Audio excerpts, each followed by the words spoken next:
Mizzy, please hurry up a bit. Still, I can tell you the story even without the papers.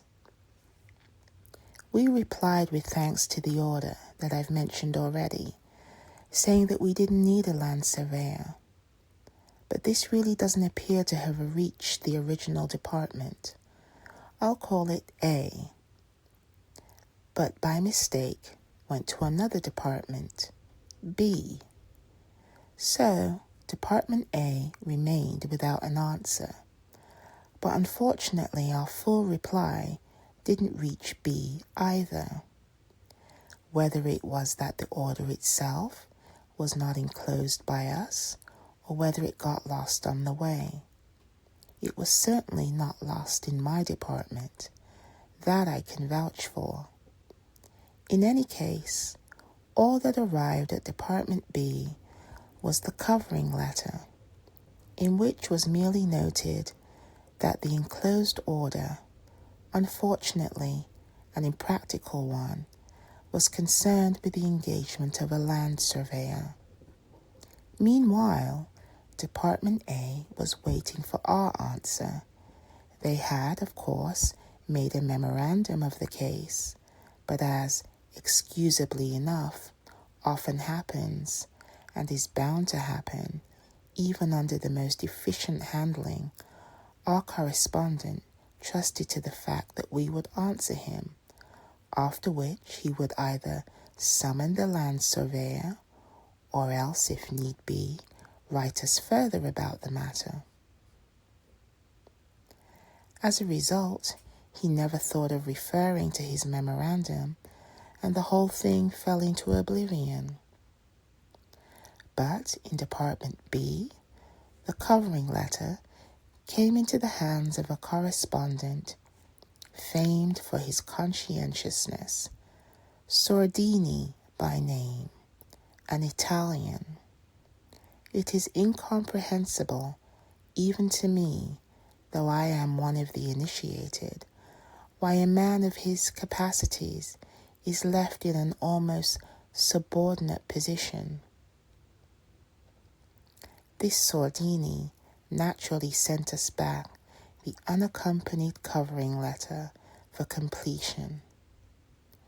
Now months, if not years, had passed by this time since that first communication from Department A, which is understandable enough, for when, which is the rule, a document goes the proper route, it reaches the department at the outside in a day and is settled that day.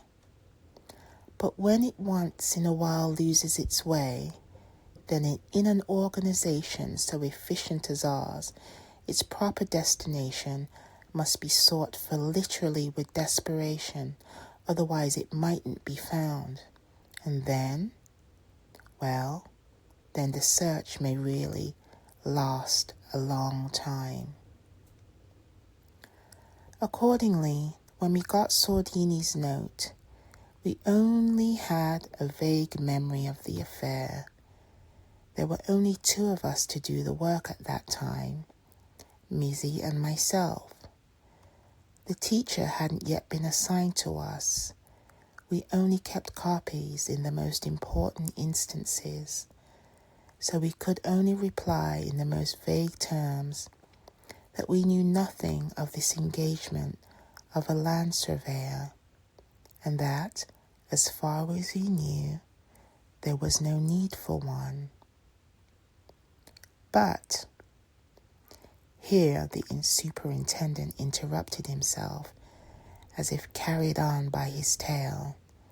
He had gone too far, or as if at least it were possible that he had gone too far. Doesn't this story bore you? No, said Kay. It amuses me. Thereupon the superintendent said, I'm not telling it to amuse you. It only amuses me, said Kay, because it gives me an insight into the ludicrous bungling which in certain circumstances may decide the life of a human being. You haven't been given any insight into that yet, replied the superintendent gravely.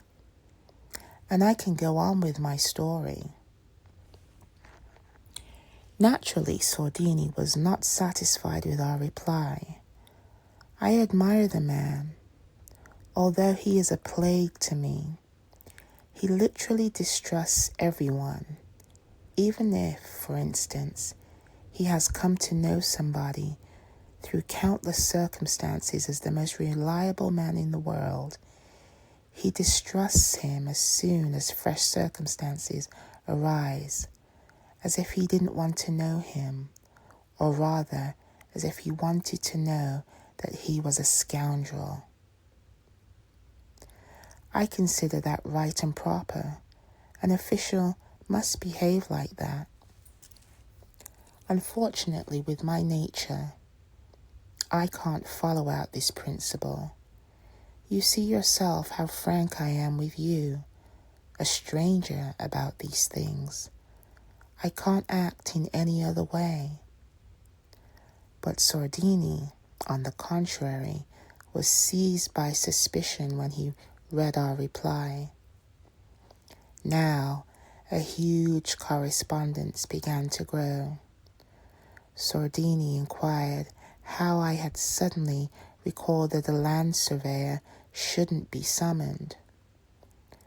I replied, drawing in Missy's splendid memory, that the first suggestion had come from the Chancellery itself, but that it had come from a different department we had, of course, forgotten long before this.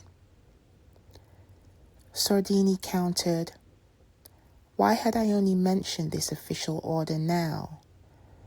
I replied, because I had just remembered it. Sordini, that was very extraordinary. Myself, it was not in the least extraordinary in such a long drawn-out business. Sordini, yes, it was extraordinary, for the order that I remembered didn't exist. Myself, of course it didn't exist, for the whole document had gone missing. Sordini, but there must be a memorandum extant relating to this first communication, and there wasn't one extant that drew me up for that error should happen in Sordini's department. I neither dare to maintain nor to believe.